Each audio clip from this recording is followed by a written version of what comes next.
قل يا عبادي الذين أسرفوا على أنفسهم لا تقنطوا من رحمة الله.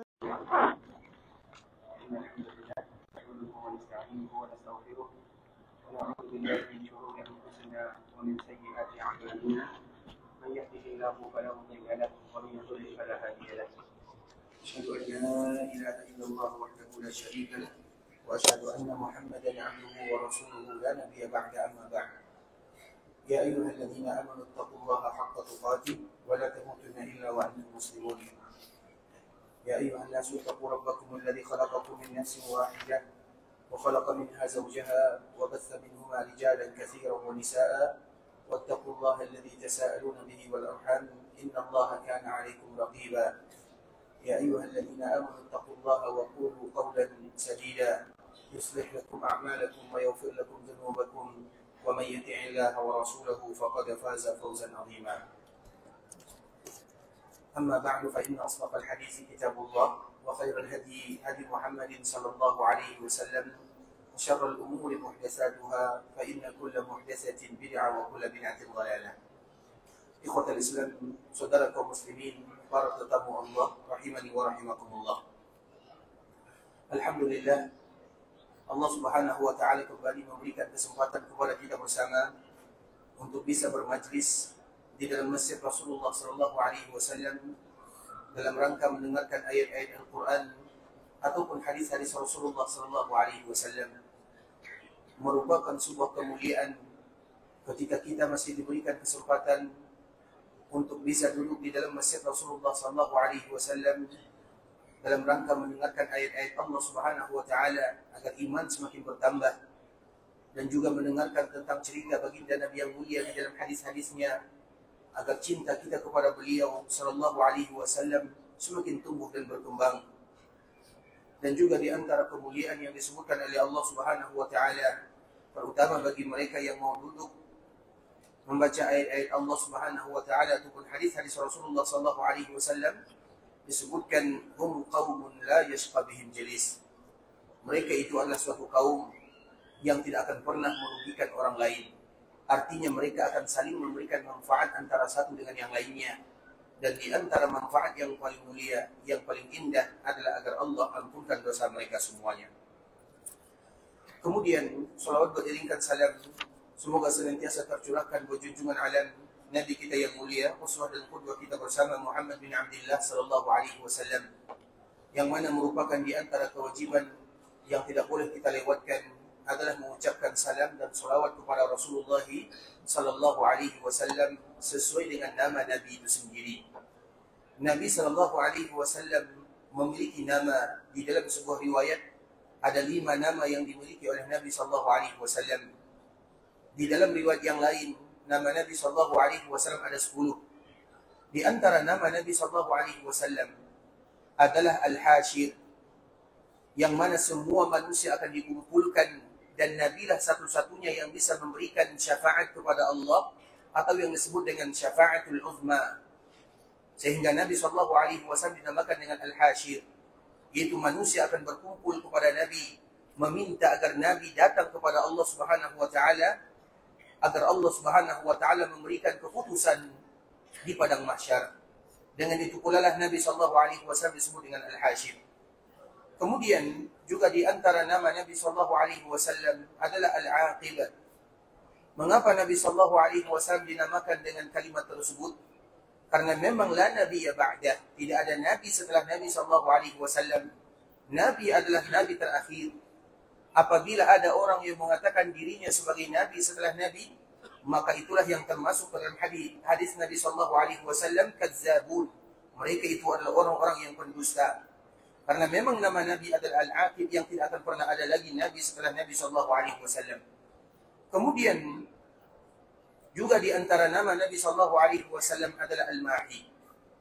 Dinamakan Nabi sallallahu alaihi wasallam dengan kalimat ini karena dengan diutusnya Nabi sallallahu alaihi wasallam seolah-olah memberikan pancaran tauhid, memberikan siraman keislaman, menghapuskan kesyirikan dan kekufuran, sehingga dengannya Nabi sallallahu alaihi wasallam disebut dengan Al-Mahi. Kemudian di antara nama Nabi yang masyhur bagi kita bersama adalah Ahmad. Ahmad disebut dengan Ahmad ikhwatal Islam, artinya adalah orang yang paling banyak memuji. Karena memang orang yang paling banyak memuji Allah Subhanahu wa taala adalah Rasulullah sallallahu alaihi wasallam. Tidak pernah kita temukan Nabi sallallahu alaihi wasallam di dalam riwayat-riwayat yang disampaikan kecuali lisan Nabi pasti bergerak. Kalau Nabi tidak berbicara, maka Nabi sallallahu alaihi wasallam akan berzikir memuji dan memuja Allah Subhanahu wa taala. Maka disebut dengan Ahmad. Kemudian nama Nabi sallallahu alaihi wasallam yang selalu kita sebutkan adalah Muhammad, dan Muhammad itu artinya adalah orang yang dipuji. Nabi sallallahu alaihi wasallam tidak diberikan oleh Allah dengan nama tersebut kecuali ada makna yang luar biasa di dalamnya. Salah satu makna yang paling indah adalah Muhammad yang artinya orang yang dipuji. Siapa yang memuji Nabi sallallahu alaihi wasallam? Allah yang memuji Nabi sallallahu alaihi wasallam. Siapa lagi yang memuji Nabi sallallahu alaihi wasallam? Para malaikat yang memuji Nabi. Sehingga apabila Allah memuji Nabi, maka Nabi tidak lagi butuh kepada pujian kita. Kalau malaikat sudah memuji Nabi, maka Allah tidak lagi butuh atau Nabi tidak lagi butuh kepada pujian kita. Tetapi kenapa kita harus selalu memuji Nabi? Artinya kita yang butuh untuk memuji Nabi sallallahu alaihi wasallam sesuai dengan nama Nabi Muhammad sallallahu alaihi wasallam. Dan di antara bentuk kita memuji Rasul kita yang mulia sallallahu alaihi wasallam adalah dengan mengucapkan salam dan salawat kepada Rasul kita yang mulia, karena kita ingin termasuk ke dalam ayat yang disebutkan oleh Allah Subhanahu wa taala, ya ayyuhalladzina amanu sallu alaihi wa sallimu taslima. Karena memuji Nabi sallallahu alaihi wasallam dengan mengucapkan salam dan salawat itu adalah haknya Rasulullah yang harus kita tunaikan. Dan itu juga merupakan di antara perintah Allah yang harus kita laksanakan. Sehingga dengannya kita hendaklah senantiasa berusaha menjadikan lisan dan lidah kita memuji baginda Nabi yang mulia sallallahu alaihi wasallam dengan menyebutkan salam dan salawat kepada Rasul kita yang mulia sallallahu alaihi wasallam. Dan di antara bentuk kita mengucapkan dua kalimat yang mulia ini, salam dan salawat ikhwatul Islam, terutama dikala kita berada di kota Madinah, yang mana dianjurkan bagi kita berziarah ke perkuburan baginda Nabi yang mulia sallallahu alaihi wasallam, maka di saat itulah kita menyebutkan pujian yang indah ini. Yang pertama, salam untuk Nabi. Assalamualaikum ya Rasulullah wa rahmatullahi wa barakatuh. Kemudian salawat untuk Nabi sallallahu alaihi wasallam. Sallallahu wasallam wa baraka alaika. Kemudian doa kepada Allah agar Nabi diberikan maqaman mahmuda. Wa jazaka afdala ma jaza nabiyan an ummati. Itu merupakan di antara hal di mana kita memuji Rasul kita yang mulia sallallahu alaihi wasallam. Dan salah satunya dikala kita diberikan kemudahan datang ke kota Madinah, maka yang dianjurkan bagi kita melakukannya adalah berziarah ke perkuburan Rasul kita yang mulia sallallahu alaihi wasallam sambil kita mengucapkan Assalamualaikum ya Rasulullah wa rahmatullahi wa barakatuh. Sallallahu wasallam wa baraka alaika wa jazaka afdala ma jaza nabiyan an ummati. Dan doa ini akan selalu kita ulang, dan kemarin juga kita telah mengulangnya ikhwatul Islam, agar bagi kita yang ingin berziarah ke perkuburan Nabi sallallahu alaihi wasallam, mereka mengetahui apa yang harus mereka lakukan, dan salah satu yang harus dilakukan adalah mengucapkan doa yang indah yang terkumpul di dalamnya keindahan, ada salam dan salawat di dalamnya. Dan kita juga bermohon kepada Allah agar Nabi sallallahu alaihi wasallam diberikan yang terbaik di dunia dan juga di akhirat sana. Maka dengan itu pula lah Nabi mendapatkan maqaman mahmuda. Ikhwatul Islam, saudara kaum muslimin, para tetamu Allah rahimani wa rahimakumullah, kita kembali melanjutkan pembahasan kita yang sebelumnya, yaitu bagaimana keadaan Nabi sallallahu alaihi wasallam atau bagaimana keadaan para sahabat Nabi ketika Nabi sallallahu alaihi wasallam dipanggil oleh Allah Subhanahu wa taala. Sejarah Nabi sallallahu alaihi wasallam, wafatnya Rasulullah sallallahu alaihi wasallam merupakan sejarah yang paling indah yang dianjurkan bagi kita untuk senantiasa mengetahuinya agar kita tahu bahwa Nabi berjuang sampai dia dipanggil oleh Allah Subhanahu wa taala. Ikhwatul Islam, kemarin kita telah menyebutkan bahwa Nabi sallallahu alaihi wasallam wafat pada hari Senin di waktu duha tanggal 12 Rabiul Awal. Bahkan para ulama hampir saja mengatakan ini merupakan ijma' bahwa tanggal wafatnya Nabi sallallahu alaihi wasallam adalah tanggal 12 Rabiul Awal di hari Senin, yang mana hari Senin itu merupakan hari Nabi lahir. Hari Nabi diutus menjadi Nabi dan menjadi Rasul. Nabi SAW sampai ke kota Madinah hijrah. Kemudian hari Senin itu pula lah Nabi SAW dipanggil oleh Allah Subhanahu wa taala. Ketika Nabi SAW meninggal, tentunya tidak mudah bagi para sahabat untuk menerima kepergian Nabi SAW. Dan kita sedikit mengulang ikhwatul Islam. Hari Senin ketika Nabi SAW dipanggil oleh Allah Subhanahu wa taala, di pagi harinya seolah-olah Nabi SAW mengucapkan kata perpisahan kepada para sahabatnya. Ketika Nabi SAW melihat para sahabat sedang melakukan salat berjamaah dipimpin oleh Abu Bakar As-Siddiq, karena semenjak Nabi SAW sakit mulai daripada malam Jumat salat Isya, maka yang menjadi imam bagi kaum muslimin adalah Abu Bakar As-Siddiq radhiyallahu taala anhu. Sehingga Abu Bakar As-Siddiq radhiyallahu taala anhu menjadi imam ketika Nabi masih hidup kurang lebih 17 kali salat. Artinya mulai salat Isya di malam Jumat, kemudian hari Sabtu 5 kali salat, kemudian hari Ahad, kemudian hari Jumat, hari Sabtu, hari Ahad, kemudian pada pagi Seninnya di waktu melaksanakan salat subuh. Sehingga apabila dikumpulkan bahwa Abu Bakar menjadi imam ketika Nabi SAW sakit, kurang lebih 17 kali salat. Karena memang orang yang pernah menjadi imam, terutama di zaman Nabi SAW hidup, hanya 2 orang saja. Karena memang tidak akan ada di antara sahabat yang berani menggantikan Nabi SAW menjadi imam, tidak mungkin. Kecuali atas persetujuan Nabi SAW. Dan mereka yang bisa menggantikan Nabi menjadi imam hanya 2. Siapa yang ingat? Abu Bakar yang pertama. Yang kedua, Umar bin Khattab. Masya Allah. Silakan nak. Masya Allah. Warakallahu fiik. Sehat selalu ya. Masya Allah. Warakallahu fiik. Allah jika khairan. Tapi salah ya nak. Baik. Yang pertama adalah Abu Bakar As-Siddiq. Yang kedua adalah seorang sahabat yang paling kaya raya. Siapa dia? Abdurrahman bin Auf. Kedua orang inilah ikhwatul Islam yang pernah menjadi imam di kala Nabi SAW masih hidup. Yang lainnya mereka tidak akan pernah berani. Dan bagaimana pula mungkin mereka berani menjadi imam? Nabi adalah imamnya.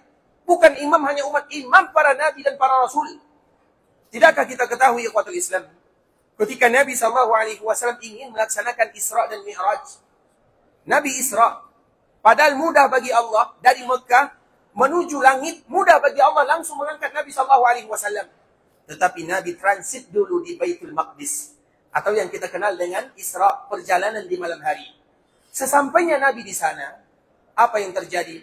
Semua para Nabi dan para Rasul berkumpul di sana. Semuanya. Bagaimana cara mereka berkumpul? Allahu a'lam.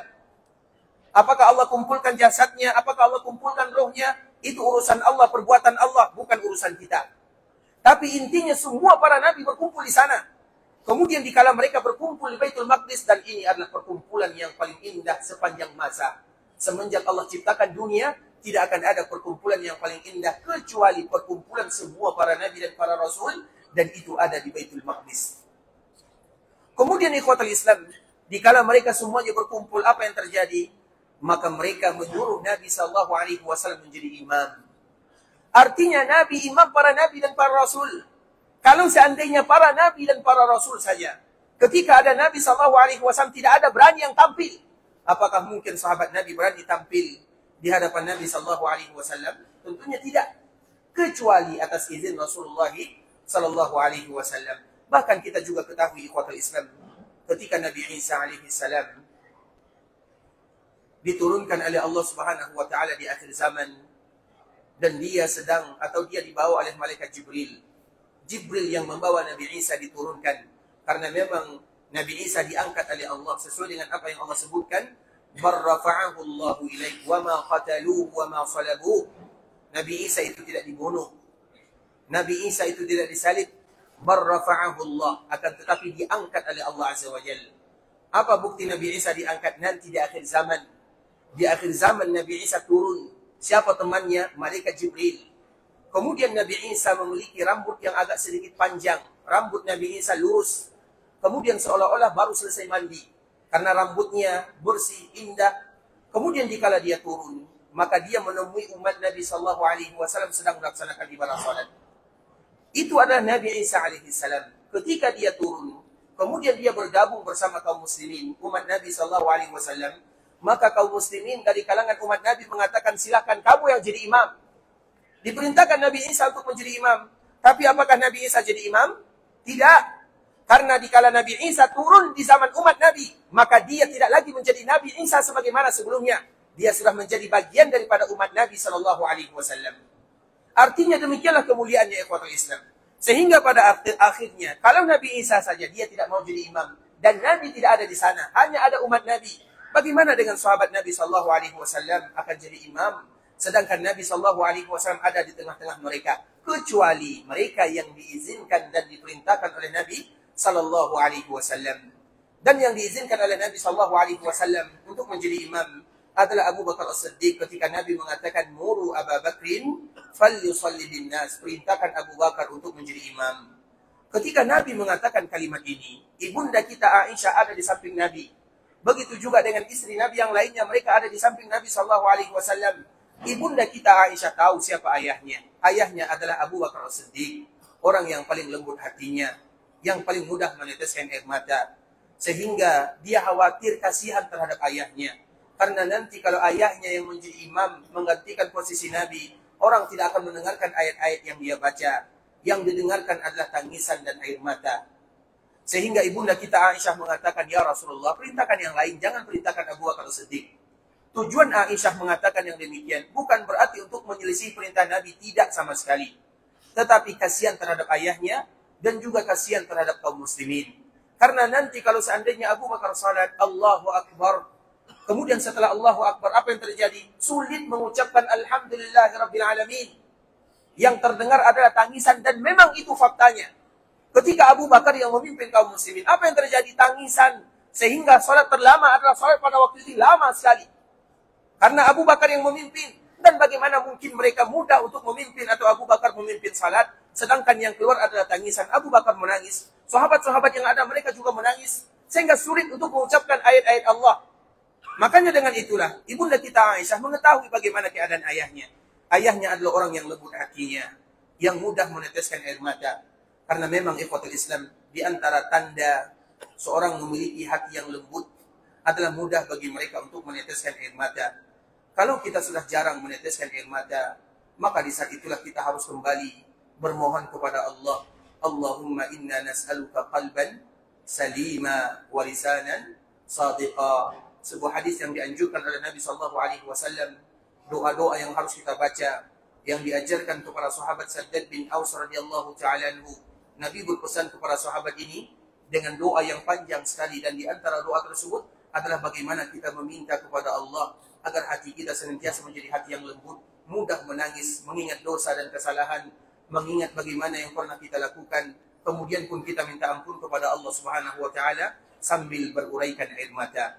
Kemudian ikhwatul Islam, Nabi SAW mengatakan, mur Abu Bakrin falyusalli bin nas, mur Abu Bakrin falyusalli bin nas, perintahkan Abu Bakar hendaklah dia menjadi imam. Aisyah mengatakan, pilih yang lain ya Rasulullah. Kemudian Nabi tetap, karena Nabi ingin menunjukkan bagaimana dan siapa Abu Bakar yang sebenarnya. Karena yang memimpin salat itu ikhwatul Islam, maka itu pasti yang terbaik. Sehingga Ali bin Abi Thalib atau sahabat yang lainnya menyebutkan, kalau seandainya Abu Bakar menjadi pemimpin salat, dan salat itu adalah tiangnya agama, atau bagian yang paling utama dalam agama Islam, kalau Nabi perintahkan Abu Bakar untuk menjadi imam dalam masalah agama, maka kami akan perintahkan Abu Bakar untuk menjadi imam dalam masalah dunia. Dan itu merupakan di antara ungkapan yang sangat indah dari para sahabat Nabi. Artinya tidak mungkin Nabi menunjuk Abu Bakar As-Siddiq, kecuali Nabi tahu bagaimana Abu Bakar As-Siddiq orang yang diridhai oleh Allah, orang yang paling kuat keimanannya.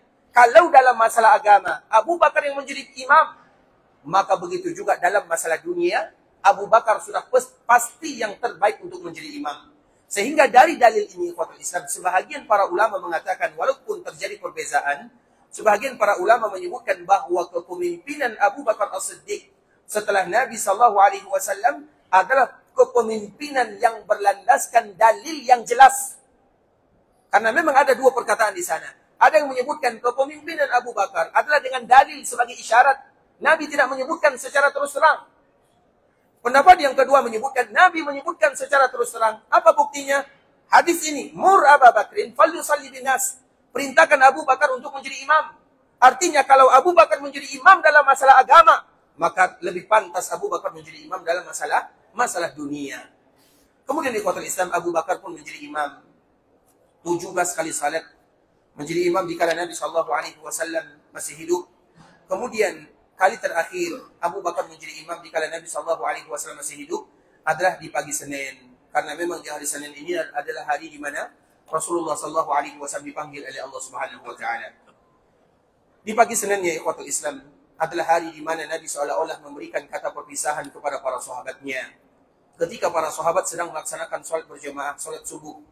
Karena memang di antara kalimat terakhir, sebahagian para ulama mereka berbeda. Banyak riwayat yang menyebutkan apa kata terakhir yang keluar dari lisan Nabi SAW. Kata-kata yang terakhir keluar dari lisan Nabi SAW, ada yang menyebutkan Nabi mengucapkan La ilaha illallah inna lil mauti sakarat. Ada lagi yang menyebutkan Nabi mengucapkan Ma'an nabiyyin wa siddiqin wa syuhada'i wa salihin. Ada lagi yang mengucapkan bahwa Nabi berpesan kepada umatnya, hendaklah mereka senantiasa menjaga ibadah salatnya. As-salatu salatu salat wa ma malakat aymanukum. Di antara pesan Nabi SAW kepada kita, bahkan itu termasuk di antara ucapan terakhir baginda Nabi yang mulia, adalah agar kita diperintahkan untuk menjaga ibadah salat. Karena salat itu adalah ibadah satu-satunya yang turun dari langit, sedangkan ibadah yang lainnya turun di bumi. Dan nanti akan kita jelaskan.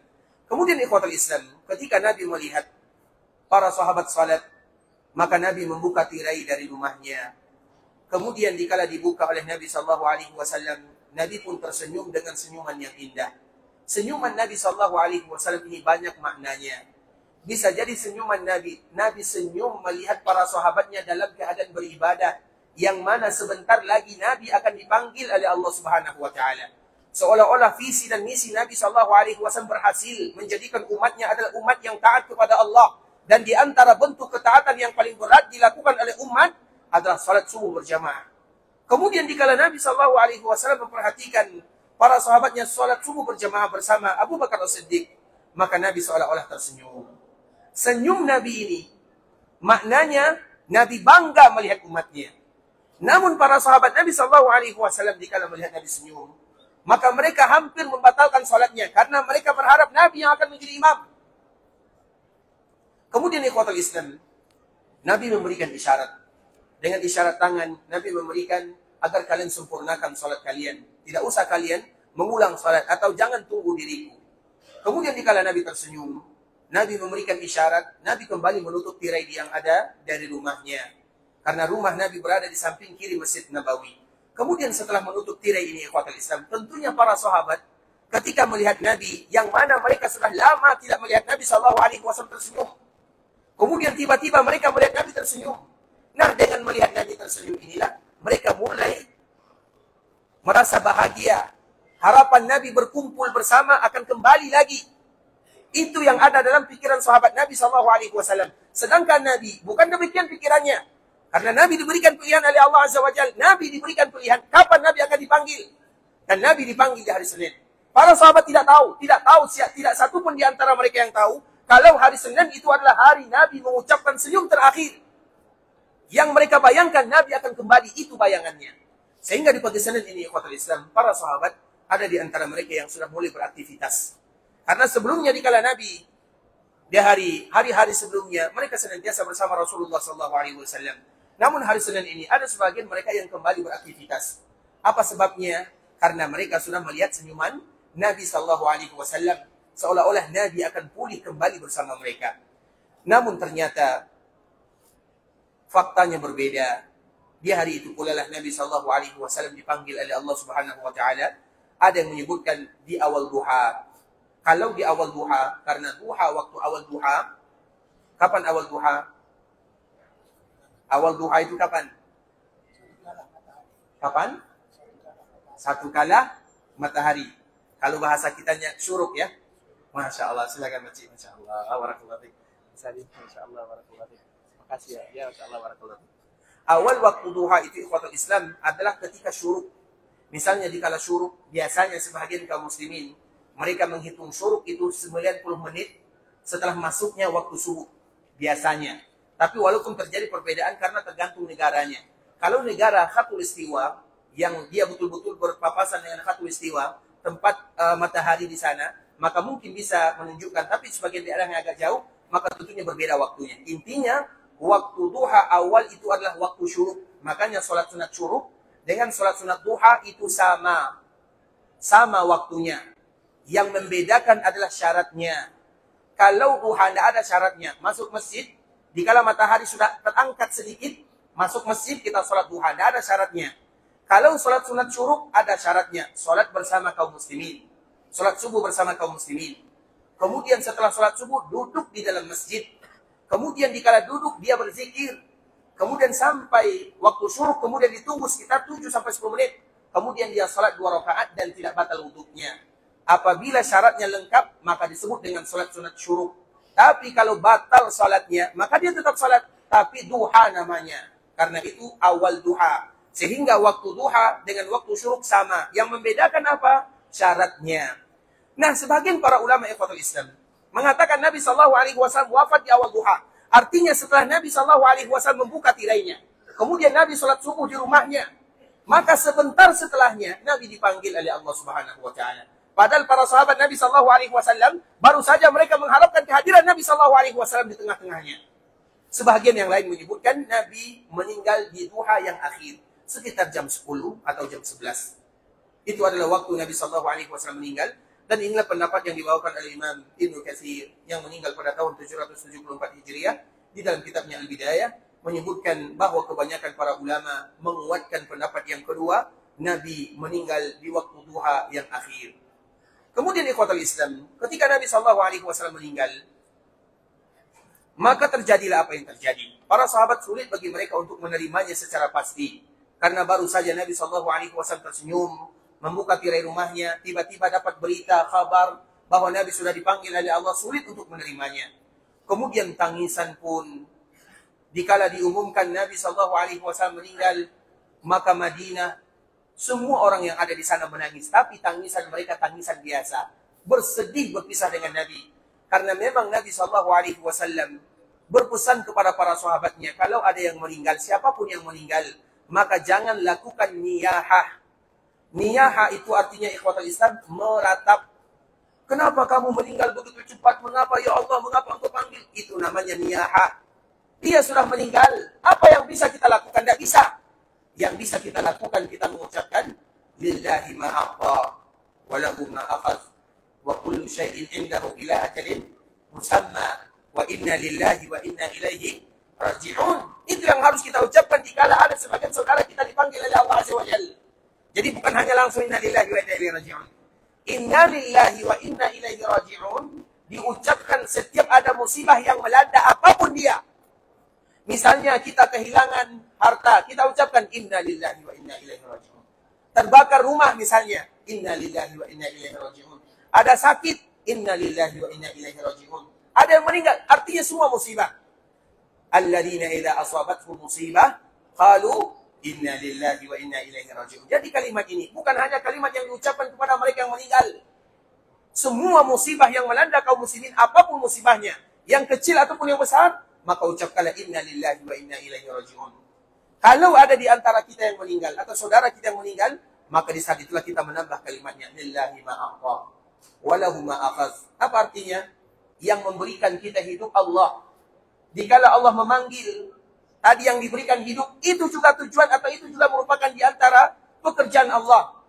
Wa kullu syai'in indahu ila ajalin musamma. Karena setiap sesuatu yang diberikan kehidupan oleh Allah ada batasannya, artinya habis jatahnya.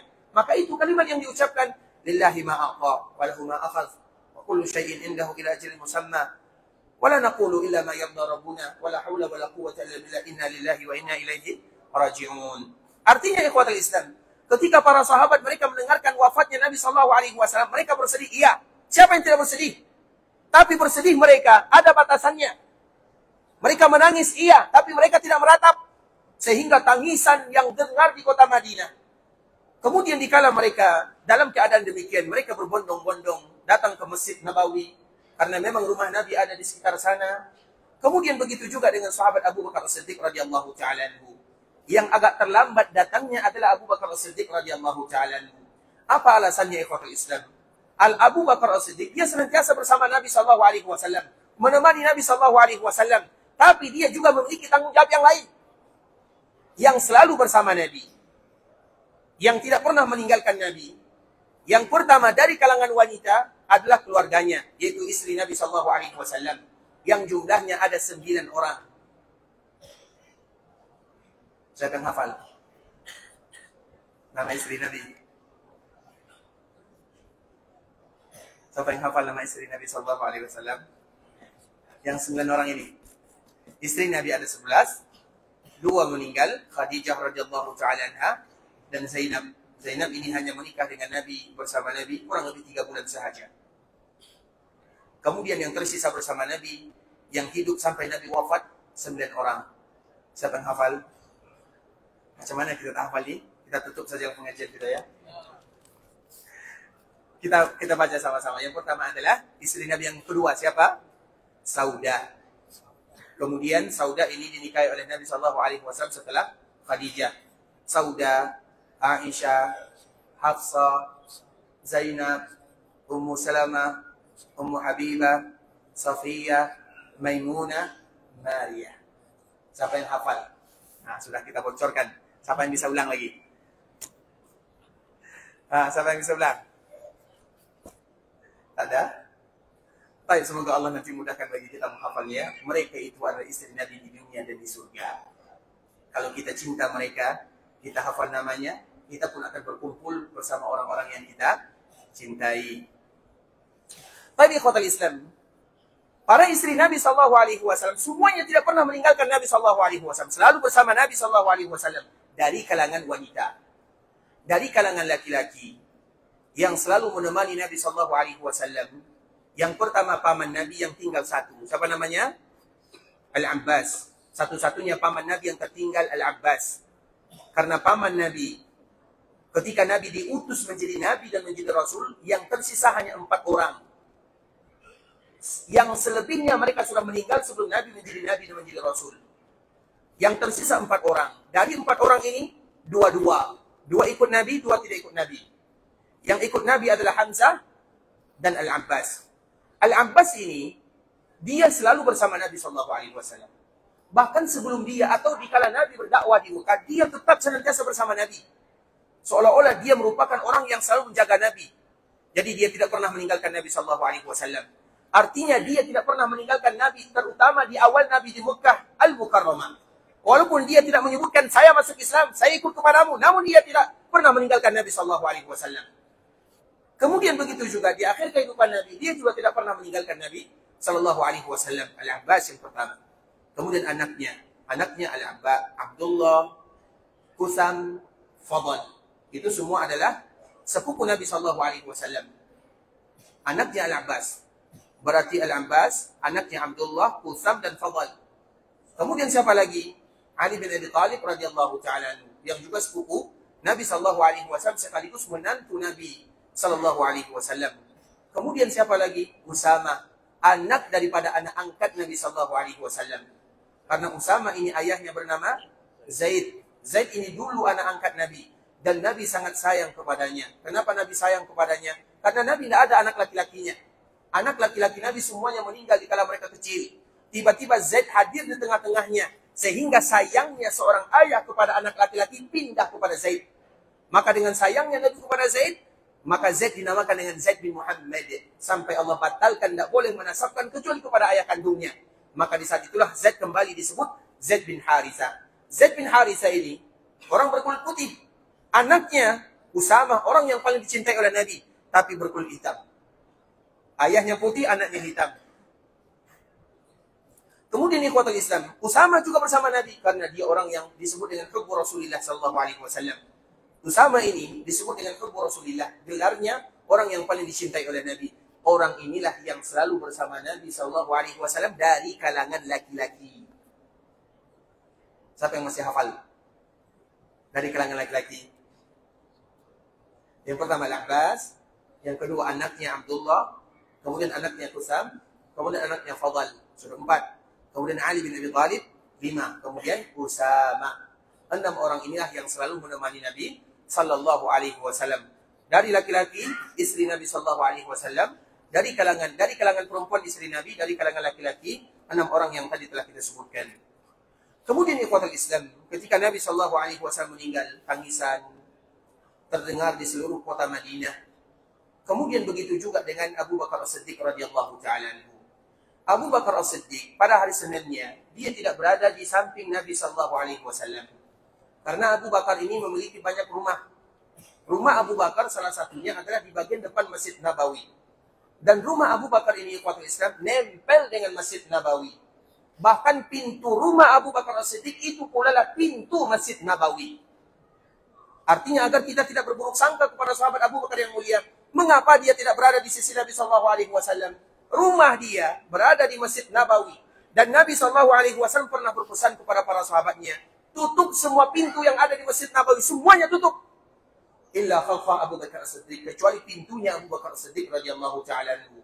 Artinya dikala para sahabat Nabi membangun rumah, mereka langsung masuk ke Masjid Nabawi. Nabi perintahkan semuanya ditutup, kecuali hanya beberapa pintu. Salah satunya pintu Abu Bakar As-Siddiq radhiyallahu ta'ala anhu.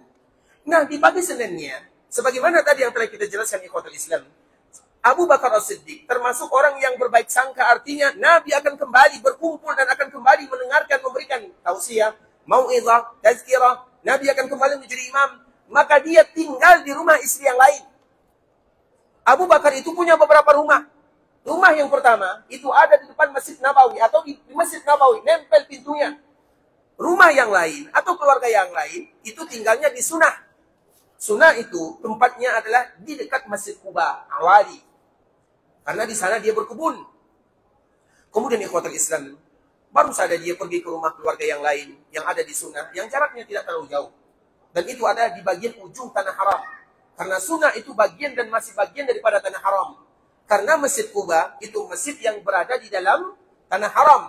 Kemudian ikhwatul Islam, dikala Abu Bakar mendengarkan kalimat ini, anna Abu Bakr radhiyallahu ta'ala anhu aqbala ala farasin min maskanihi bis Sunnah. Ibunda kita Aisyah radhiyallahu ta'ala anha menyebutkan, ketika tersebar wafatnya Rasulullah sallallahu alaihi wasallam, Abu Bakar masih berada di rumah keluarganya yang ada di Sunnah. Dikala Abu Bakar mendengarkan berita Nabi sallallahu alaihi wasallam, Abu Bakar langsung mengambil kendaraannya, kudanya, kemudian langsung memacu kudanya dari Sunnah menuju Masjid Nabawi. Kemudian dikala Abu Bakar datang, Abu Bakar sudah menemukan semua orang yang ada di sana. Menemukan para sahabat, menemukan mereka ada yang menangis, ada yang bercerita, ada yang tidak menerima, ada yang mengingkari hatinya, ada mereka yang seolah-olah tidak terbayangkan kejadian di hari tersebut. Dan salah satu yang ditemukan adalah Umar bin Khattab radhiyallahu ta'ala anhu. Hatta nazala fadakal masjid. Kemudian dikala Abu Bakar sampai di sini, maka yang pertama kali dilakukan oleh Abu Bakar As-Siddiq adalah masuk ke dalam masjid. Dan ini pelajaran juga yang harus senantiasa kita ingat di ikhwatul Islam. Kalau kita ada sesuatu urusan, misalnya kita ingin berjumpa dengan kawan, kemudian kita telepon, kita phone dia, kemudian kita katakan di mana kita berjumpa, di dalam masjid, di pintu nomor berapa, pintu nomor 19. Kemudian akhirnya kita pun berjanji bertemu di sana. Ketika kita masuk ke dalam masjid, apa yang pertama kali kita lakukan? Bertemu dengan kawan atau salat terlebih dahulu? Apa yang pertama kali kita lakukan? Salat. Kenapa salat? Tahiyatul masjid. Kenapa tidak kawan? Kawan sudah janji. Kenapa harus salat dulu? Kenapa tidak jumpa kawan dulu? Itu. Kita tetap salat tahiyatul masjid. Setelah jumpa kawan, kita salat. Ya atau tidak? Mana yang lebih dulu? Jumpa kawan atau salat dulu? Kenapa? Masya Allah. Barakallahu fiik. Syukran ya. Makasih ya. Masya Allah. Salat dulu. Karena salat itu adalah haknya Allah. Kita akan tetap mendahulukan haknya Allah dibandingkan dengan haknya kawan. Kemudian ikhwatul Islam, Abu Bakar pada khalil masjid. Abu Bakar masuk masjid, kemudian tentunya salat di sana dalam keadaan yang tenang. Jadi satu-satunya sahabat yang betul-betul tenang di dalam menerima keadaan adalah Abu Bakar As-Siddiq radhiyallahu ta'ala anhu. Sahabat yang lain, Umar, kita tahu Umar bin Khattab radhiyallahu ta'ala anhu, dia menghunuskan pedangnya dan dia bersumpah atas nama Allah Azza wa Jalla, wallahi ma mata Rasulullah sallallahu alaihi wasallam. Demi Allah, Nabi tidak wafat. Umar bin Khattab radhiyallahu ta'ala anhu mengatakan yang demikian. Demi Allah, Nabi tidak wafat. Kemudian Utsman bin Affan duduk termenung. Ada orang yang lewat, dia tidak tahu lagi. Apabila ada orang yang lewat mengucapkan salam, dia tidak tahu orang yang lewat itu siapa. Dan dia juga tidak tahu siapa yang mengucapkan salam, dia tidak tahu. Artinya betul-betul dalam keadaan terpukul dengan wafatnya Rasulullah SAW. Orang yang paling tenang adalah Abu Bakar As-Siddiq radhiyallahu ta'ala anhu. Dan itu adalah sifat yang paling indah dimiliki oleh Abu Bakar As-Siddiq. Sifat kedewasaan.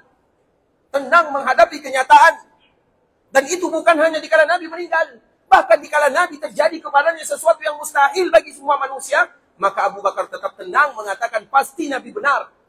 Tidakkah kita tahu misalnya kejadian Isra dan Mi'raj? Nabi berjalan dari Mekah menuju Baitul Maqdis dalam semalam, mungkin hanya beberapa saat saja, beberapa detik saja Nabi sampai. Siapa yang percaya? Tidak mungkin ada yang percaya semuanya. Kita kalau hidup di zaman Nabi, kita tidak tahu apakah kita termasuk orang yang percaya atau tidak. Satu-satunya mengatakan yang percaya adalah Abu Bakar As-Siddiq radhiyallahu ta'ala. Kalau Nabi yang mengatakan demikian, coba bayangkan. Abu Bakar tidak hadir. Nabi bercerita, Abu Bakar tidak hadir. Namun disampaikan kepada Abu Bakar As-Siddiq. Apakah kamu percaya wahai Abu Bakar As-Siddiq? Maka Abu Bakar bertanya, apakah Nabi mengatakan kalimat ini? Orang yang mengatakan iya. Maka apa kata Abu Bakar? Kalau Nabi mengatakannya, maka pasti Nabi benar. Di saat tidak satu pun orang yang membenarkannya. Kemudian di ikhwatul Islam, begitu juga dengan wafatnya Nabi SAW. Abu Bakar tenang sekali. Umar demikian keadaannya. Utsman demikian keadaannya. Sahabat yang lain juga demikian keadaannya. Kemudian di ikhwatul Islam, falam yukallimun nasa hatta dakhala ala Aisyah. Abu Bakar dikala sampai masuk ke masjid, dia tidak bicara satu kata pun. Bisa jadi karena kesedihannya, tapi dia tetap tenang. Kemudian sampailah dia masuk ke rumah putrinya Aisyah radhiyallahu ta'ala anha. Kemudian dilihatnya Nabi SAW, muka Nabi sudah ditutup dengan bisaubin hibarah. Saubin hibarah, pakaian yang berasal dari daerah Yaman. Ditutup muka Nabi SAW. Kemudian, fakashafa an wajhihi. Kemudian Abu Bakar pun membuka penutup muka Nabi yang mulia SAW. Thumma akabba alaihi faqabbalahu wa baka. Kemudian dikala dia membuka muka Nabi SAW, dan melihat Nabi sudah terbujur kaku, maka di saat itulah dia pun mencium kening Nabi SAW. Ada yang menyebutkan mencium di antara kedua mata Nabi SAW atau mata Nabi yang diciumnya. Kemudian baru dia yakin Nabi betul-betul dipanggil oleh Allah Subhanahu Wa Taala. Itulah kenapa dia membuka, meyakinkan bahwa Nabi sudah dipanggil oleh Allah. Fabaka, baru dia meneteskan air mata atau baru dia menangis di sana. Dan tangisan itu ikhwatul Islam tidak berlangsung lama. Karena kalau seandainya Abu Bakar tidak bergerak, apa yang akan terjadi kepada para sahabat yang lainnya? Kalau Umar saja yang demikian keadaannya, kita tahu Umar bin Khattab, orang yang paling mulia. Nabi mengatakan kalau ada Nabi setelahku, Umar yang akan menjadi Nabi. Kalau ada. Umar yang paling pantas, artinya kedudukan Umar yang luar biasa. Tapi di saat Nabi wafat, dia pun mengatakan, demi Allah, Nabi tidak wafat. Kalau demikian Umar, bagaimana dengan yang lainnya? Kalau semua demikian keadaan para sahabat Nabi SAW, nanti bagaimana dengan keadaan kaum muslimin? Maka Abu Bakar As-Siddiq di saat itulah dia tampil. Dia harus tampil, dia harus adil, dia harus tentram, dia harus nyaman, dia harus tenang di dalam penyampaiannya. Dia harus memilih kata-kata yang indah untuk kembali menguatkan para sahabat Nabi yang mulia. Maka di saat itulah, dikala Abu Bakar mencium Nabi SAW keningnya atau matanya, Nabi kembali atau Abu Bakar kembali menutupnya. Kemudian mengucapkan kata-kata yang indah. Demi ayahku atau bi abi anta wa ummi ya Rasulullah. Ya Rasulullah, tibta hayyan wa mayyita. Engkau itu indah dikala engkau hidup, dikala engkau wafat engkau tetap menjadi orang yang terbaik. Engkau sangat indah, mulia. Kemudian setelahnya Abu Bakar mengucapkan kata-kata yang lain. Allah tidak akan lagi merasakan kepadamu dua kematian. Karena kita itu akan melewati 4 fase. Yang pertama kita tidak ada. Dari kematian menjadi ada. Kemudian dari ada, kita mati lagi, kita meninggal semuanya. Kemudian kita hidup lagi kembali. 2 hidup, 2 mati. Nah, Abu Bakar As-Siddiq radhiyallahu ta'ala anhu menyebutkan, wallahi la yajma'ullahu 'alaika mautatain. Allah tidak akan mengumpulkan kepadamu 2 kematian. Kematian sebelum dilahirkan sudah. Kemudian kematian yang kedua juga sudah. Artinya Abu Bakar As-Siddiq radhiyallahu ta'ala anhu betul-betul mengatakan Nabi sudah wafat. Dan Nabi sudah wafat. Makanya kalau ada orang yang mengatakan Nabi masih hidup, iya, betul. Tapi hidupnya hidup alam barzakh, bukan hidup dalam kehidupan dunia. Ingat itu baik-baik. Secara kehidupan dunia yang kita ketahui dan yang kita saksikan, Nabi sudah dipanggil oleh Allah Subhanahu wa taala. Siapa yang mengatakan demikian? Abu Bakar As-Siddiq yang pertama kali mengatakannya. Kemudian ikhwatul Islam, setelahnya Abu Bakar kembali menutup muka Nabi sallallahu alaihi wasallam dengan pakaian ibarat tersebut. Kemudian mau dia tidak mau, atau mau tidak mau, dia wajib tampil di tengah-tengah kaum muslimin. Dia harus menenangkan mereka semua. Tidak mungkin kaum muslimin berada dalam keadaan demikian. Kalau seandainya dibiarkan, bagaimana kelanjutannya? Tidak mungkin dibiarkan begitu saja. Maka di saat itulah ikhwatul Islam, dalam sebuah riwayat yang disampaikan oleh Abdullah bin Abbas radhiyallahu ta'ala anhu, hadis ini juga dikeluarkan oleh Imam Al-Bukhari rahimahullahu ta'ala, anna Abu Bakrin kharaj wa Umar bin Khattab yukallimun nas. Kemudian setelah Abu Bakar mencium Nabi, menutup pakaian kembali ke muka Nabi sallallahu alaihi wasallam, Abu Bakar keluar.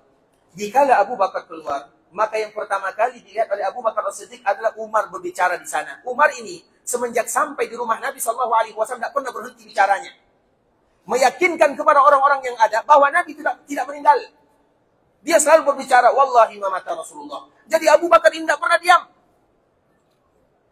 Bukan berarti dia tidak menerima Nabi wafat. Tetapi ikhwatul Islam, dia mengkiaskan kepada Musa alaihissalam. Nabi Musa dipanggil oleh Allah Subhanahu wa taala ke Bukit Tur Sina. Dan waktunya awalnya 30, kemudian ditambah 10 menjadi 40. 40 hari lamanya Nabi Musa meninggalkan kaumnya. Umar bin Khattab radhiyallahu taala mengkiaskan Nabi sallallahu alaihi wasallam setelah Nabi Musa dipanggil oleh Allah dan Nabi Musa berbicara dengan Allah, berbicara langsung, wa kallamallahu Musa taklima, dan Nabi Musa betul-betul berbicara dengan Allah. Bagaimana kita tidak tahu. Tapi Nabi Musa berbicara dengan Allah, Allah berbicara dengan Nabi Musa. Nabi Musa mendengarkan apa yang Allah sampaikan, didengarkan oleh Nabi Musa. Kemudian ditulis oleh Nabi Musa, wahyu yang disampaikan oleh Allah ditulis di dalam laut. Laut itu artinya catatan. Kalau orang-orang dulu belajar, ada namanya laut. Bahkan sebagian kaum muslimin sekarang kalau mereka belajar Al-Quran masih juga menulis di atas laut. Ada papan, kemudian dituliskan. Karena biasanya di antara trik menghafal Al-Quran yang paling bagus, kalau bisa kita terapkan, kita terapkan. Dan di Masjid Nabawi, sebahagian yang masih menerapkan. Kalau ada yang ingin menghafal, terutama menghafal Quran, setelah mereka menghafal, mereka harus catat apa yang mereka hafal. Tanpa melihat. Misalnya hafal Qul A'udzu Birabbil Nas. Makanya kenapa kita tidak hafal-hafal? Karena kita tidak mau catat. Kenapa kita tidak mau catat? Karena catatannya salah semua. Artinya sulit untuk mencetak Al-Quran, itu sulit. Kita sudah pandai baca Quran saja sudah syukur, apalagi mencatatnya. Makanya kalau ada di antara kita yang ingin menerapkan yang demikian, dan itu ada di antara bentuk yang indah, menghafal Quran kemudian suruh dicatat apa yang dia hafal, maka tidak akan pernah lagi hilang hafalannya, lengket. Kemudian ikhwatul Islam, Nabi Musa juga demikian keadaannya. Nabi Musa mencatat semuanya, maka itulah yang disebut dengan Taurat. Semua tadi yang disampaikan oleh Allah Subhanahu wa taala, kemudian Nabi Musa mencatatnya di laut. Laut itu papan yang dicatat di sana, kemudian dibawa oleh Nabi Musa. Kemudian ketika Nabi Musa sampai, setelah 40 hari Nabi Musa kembali kepada kaumnya. Nah, Umar bin Khattab radhiyallahu taala mengkiaskan Nabi sallallahu alaihi wasallam dengan Nabi Musa. Nabi, demi Allah, Nabi tidak meninggal. Walaupun Nabi sekarang meninggal, Nabi akan kembali setelah 40 hari. Sebagaimana Nabi Musa dikembalikan oleh Allah kepada kaumnya. Jadi seolah-olah itulah anggapan yang disebutkan oleh Nabi Musa, oleh Umar. Dan Umar ingin meyakinkan para sahabat yang lain. Para sahabat tidak ada yang berbicara. Antara percaya atau tidak. Nah, dikala Abu Bakar keluar, maka dia tetap melihat Umar ini berceloteh, berbicara. Dan tidak ada yang bisa melarangnya. Sampai Abu Bakar mengatakan, Ijlis ya Umar. Duduklah kamu wahai Umar. Karena Umar ini dalam keadaan emosional. Seolah-olah belum terkontrol, belum stabil. Kadang-kadang ada emosinya sedikit. Dan memang Abu Bakar mengatakan ijlis. Karena memang apabila ada di antara kita yang belum terkontrol, terutama dalam keadaan marah, maka salah satu obatnya, kalau dia marah dalam keadaan berdiri, maka hendaklah dia duduk. Kalau marah dalam keadaan duduk, hendaklah dia berbaring, merubah keadaannya. Karena marah itu salah satu yang akan merubah manusia. Ada dua hal yang akan bisa merubah wajah kita ini. Yang pertama, dikala kita menguap. Kalau tidak percaya, coba sesekali menguap di depan cermin. Tengok muka. Kita akan berubah. Begitu juga dikala kita marah. Kalau kita marah, sesekali tengok cermin. Coba kita marah. Karena dua ini, waktu yang manusia akan berubah di sana. Makanya syariat mengajarkan, kalau kalian menguap, kalau bisa tahan. Kalau tidak tahan, tutup. Bukankah itu sunnah Nabi SAW? Begitu juga dengan marah. Jangan marah, jangan marah, jangan marah. Pesan Nabi kepada kita bersama. Kalau kalian marah berdiri, Nabi memberikan solusi. Berdiri, duduk. Kalau duduk, berbaring. Kemudian minta ampun kepada Allah atau bertauz. Berlindung dari syaitan. Karena marah itu dari syaitan. Kemudian ikhwatul Islam. Maka Abu Bakar menerapkan sunnah Nabi SAW. Ijlis, duduk, wahai Umar. Karena kalau Umar tetap berdiri, maka dia akan pergi ke sana, pergi ke sini. Tetap akan berbicara. Maka di saat itulah, Abu Bakar memerintahkan Umar untuk duduk ijlis. Di dalam riwayat yang lain disebutkan, ijlis ayyuhal halif. Duduklah kamu yang bersumpah atas nama Allah, duduk. Umar tidak mau mendengarkan. Dia dengar, fa'aba Umar an yajlis. Maka Umar pun dia tidak mau duduk. Fa'aqbalan nasu ilaih. Ketika Abu Bakar datang, yang pertama kali dia ucapkan, memberikan nasihat kepada Umar. Namun Umar tetap berbicara, Nabi tidak wafat, Nabi tidak wafat. Itu yang selalu dia ulang. Kemudian orang-orang tidak lagi mendengarkan Umar. Dikala Abu Bakar keluar, maka semua orang ingin mendengarkan apa gerangan yang akan disampaikan oleh Abu Bakar As-Siddiq. Kemudian ikhwatul Islam, faqala Abu Bakar. Maka di saat itulah Abu Bakar mengucapkan kalimat yang indah.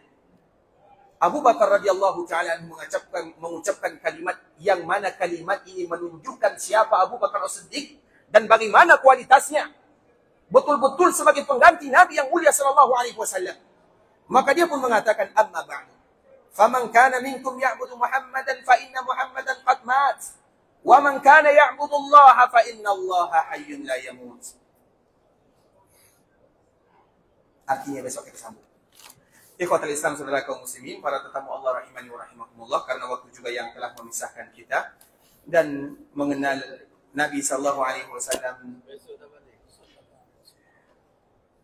Bagi kita yang ingin mengenal Nabi sallallahu alaihi wasallam, itu merupakan kewajiban kita untuk Nabi kita yang mulia sallallahu alaihi wasallam. Belajar sejarah Nabi bukan hanya sekedar belajar biasa. Belajar sejarah Nabi adalah ibadah dan bagian daripada cinta. Artinya, mereka yang tidak belajar sejarah Nabi tidak cinta namanya kepada Nabi yang mulia sallallahu alaihi wasallam. Sehingga momen dikala kita berada di Masjid Nabawi ini, ikhwatul Islam, kita memanfaatkan waktu yang ada, walaupun hanya beberapa hari saja. Ada di antara kita yang 3 hari, 4 hari, 5 hari, 1 minggu, 2 minggu, berapapun hari kesempatan yang Allah berikan kepada kita, maka jangan kita lewatkan belajar agama di dalam Masjid Rasulullah sallallahu alaihi wasallam. Begitu ayat-ayat Allah Subhanahu wa taala atau juga hadis-hadis Rasulullah sallallahu alaihi wasallam. Karena sebuah hadis yang selalu kita sampaikan dan kita tidak akan pernah bosan mengucapkan hadis ini kepada Islam. Satu-satunya hadis yang membuat Imam Malik berani mengatakan bahwa Madinah lebih mulia dari segala-galanya. Bahkan lebih mulia daripada Makkah Mukarramah. Gara-gara hadis ini. Walaupun sebagian para ulama yang lain atau jumhur para ulama, Imam Abu Hanifah, Imam Syafi'i, Imam Ahmad, mereka semua mengatakan bahwa tentunya Makkah lebih mulia daripada Madinah secara umum. Imam Malik mengatakan yang demikian karena hadis ini betul-betul hadis yang sangat mulia, yang tidak akan ada duanya di dunia. Nabi menyebutkan dari hadis yang dikeluarkan oleh Imam Ibnu Majah dari sahabat Abu Hurairah radhiyallahu ta'ala anhu, "Man jaa'a masjidi hadza lam ya'tihi illa li khairin yata'allamuhu aw yu'allimuhu, fa huwa bi manzilatil mujahidi fi sabilillah, wa man jaa'a li ghairi dzalika fa huwa bi manzilatir rajul yanzuru ila mata'i ghairihi." Barang siapa yang datang ke masjidku ini, dan kita sedang berada di Masjid Nabawi, kita berada di Masjid Rasulullah sallallahu alaihi wasallam, Nabi ada di tengah-tengah kita. Lam ya'tihi illa li khair. Tujuan dia ada ingin melakukan kebaikan. Apa kebaikan yang diinginkan? Yata'allamu aw yu'allimu. Kebaikan yang akan membuat dia paham akan agama. Kebaikan yang akan membuat dia tahu tentang Allah Subhanahu wa taala. Kebaikan yang akan membuat dia kenal dengan agama. Kebaikan yang membuat dia cinta kepada baginda Nabi yang mulia. Itulah kebaikan yang sesungguhnya. 3 ini disebut dengan fondasi utama. Dan 3 ini pula lah yang pertama kali akan ditanya oleh Allah ketika kita meninggalkan dunia untuk selama-lamanya. Man rabbuk, wa ma dinuk, wa man nabiyuk. Siapa Rabbmu? Apa agamamu? Siapa nabimu? Kalau kita tidak mau belajar, maka kita tidak akan bisa menjawabnya. Walaupun siang dan malam kita mengulangnya di dunia. Karena itu butuh fakta dan realita. Artinya dibuktikan dengan perbuatan, bukan dengan kata-kata sahaja. Kemudian ikhwatul Islam, Nabi menyebutkan, yata'allamu aw yu'allimu. Barang siapa yang datang ke Masjid Nabawi ingin belajar agama, fa huwa bi manzilatil mujahidi fi sabilillah. Maka dia ibarat orang yang berjihad di jalan Allah Azza wa Jalla. Kita berbicara jihad, Jihad dengan harta bisa. Jihad dengan tenaga, tidak semua orang yang bisa. Tapi ada jihad yang senantiasa dilalaikan oleh kaum muslimin. Terutama bagi mereka yang melaksanakan ibadah haji dan umrah. Jihad jika mereka duduk di dalam Masjid Nabawi belajar agama. Itu jihad namanya. Siapa yang mengatakan demikian? Nabi SAW. Fahuwa bimanzilatil mujahidi fisabilillah. Dia ibarat orang yang berjihad di jalan Allah Subhanahu wa taala. Kemudian Nabi mengatakan, "Wa man ja'a li ghairi dzalik, fahuwa bimanzilatir rajul yanzuru ila mata'i ghairi." Barang siapa yang datang ke Masjid Nabawi tidak mau melakukan yang demikian, Nabi tidak akan rugi. Allah juga tidak rugi. Agama tidak rugi. Tidak ada yang rugi. Yang rugi dia sendiri. Makanya Nabi menyebutkan fahuwa bimanzilatir rajul. Dia ibarat seorang laki-laki yanzuru ila mata'i ghairi, yang hanya memperhatikan perhiasan yang dibawa pulang oleh saudara-saudaranya. Artinya kalau kita balikkan, semua mereka yang belajar agama ingin memperdalam ilmu agama, lebih mengenal Allah, mengenal Nabi-Nya, ingin tahu tentang agamanya, berarti mereka yang mereka bawa pulang adalah warisan Nabi yang mulia sallallahu alaihi wasallam. Warisan Nabi ini kita tidak bisa, tidak sama dengan benda. Warisan Nabi ini tidak berbentuk, tapi warisan Nabi sallallahu alaihi wasallam itu kita bawa pulang di dalam hati. Kita tahu hadis Nabi, kita amalkan. Kita tahu ayat-ayat Allah Subhanahu wa taala, kemudian kita amalkan. Itulah warisan yang sebenarnya. Nah, mereka yang mengambil ilmu atau yang belajar agama, dikala mereka berada di kota Madinah, terkhusus di dalam Masjid Nabawi, berarti yang mereka bawa pulang warisan baginda Nabi yang mulia sallallahu alaihi wasallam. Kalau mereka tidak mau melakukan yang demikian, maka mereka hanya memperhatikan orang bawa pulang warisan. Dan itulah yang terjadi di zaman Abu Hurairah radhiyallahu ta'ala anhu, ketika dia berdiri di pasar. Nama pasarnya adalah Pasar Al-Manafah, pasar yang ada di samping kanan Masjid Nabawi. Kemudian dia mengatakan kepada orang-orang yang ada di sana, kalian sibuk di sini, sedangkan orang-orang sedang sibuk membagikan warisan Nabi. Kalian sibuk di sini, orang sedang membagi warisan Nabi. Ketika kalimat ini disebutkan, yang mereka bayangkan warisan itu adalah dinar dirham. Kemudian mereka lari ke Masjid Nabawi. Mereka nak jumpai ada warisan. Kemudian mereka lari lagi bertemu dengan Abu Hurairah. Mana warisannya? Tidak ada warisan. Apa kata Abu Hurairah? Apa yang kalian jumpai dikala kalian berada di Masjid Nabawi? Orang belajar agama, ingin mengetahui halal dan haram. Orang yang beribadah kepada Allah, baca Quran, itu yang akan kita jumpai. Dan itulah warisan Nabi yang sesungguhnya. Dan kita ingin mengambil bagian daripada warisan Rasulullah Sallallahu Alaihi Wasallam. Ikhwatul Islam, saudara kaum muslimin, para tetamu Allah rahimani wa rahimakumullah. Sampai di sini pembahasan yang bisa kami jelaskan. Yang benar dari Allah Subhanahu Wa Taala, yang salah dari diri kami pribadi, karena kurangnya ilmu kami, karena kejahilan dan kebodohan kami. Kami mohon dimaafkan kalau ada kata-kata yang salah, kata-kata yang kurang pas kami dalam menyampaikannya, kalimat-kalimat yang kurang tepat kami di dalam memaparkannya. Kita berharap kepada Allah agar Allah ampunkan dosa kita bersama, dosa orang tua kita, keluarga kita, saudara-saudari kita, orang-orang yang pernah berbuat baik kepada kita, guru-guru kita, ulama-ulama kita, dan seluruh kaum muslimin. Kalau ada di antara kita yang ingin meninggalkan Madinah, pergi ke Mekah Mukarramah untuk beribadah, semoga Allah menerima semua amal ibadahnya. Allah kabulkan doa dan permintaannya. Allah jadikan umrah mereka umratan mabrurah, wa sa'yan mashkura, wa damban maghfura. Kalau ada di antara kita yang ingin pulang ke kampungnya, semoga Allah mudahkan perjalanannya, lancarkan urusannya. Allah kembalikan mereka bersama keluarganya dalam keadaan sehat wal afiat, dan semoga kita selalu diberikan kesempatan beribadah datang ke tanah haram Makkah Madinah. Kita tutup dengan doa kafaratul majlis. Subhanakallahumma wa bihamdika asyhadu an la ilaha illa anta astaghfiruka wa atubu ilaik. Wa sallallahu wa sallim ala nabiyyina wa habibina wa khalilina Muhammadin wa ala alihi wa sahbihi wa sallam tasliman katsira. Assalamualaikum warahmatullahi wabarakatuh.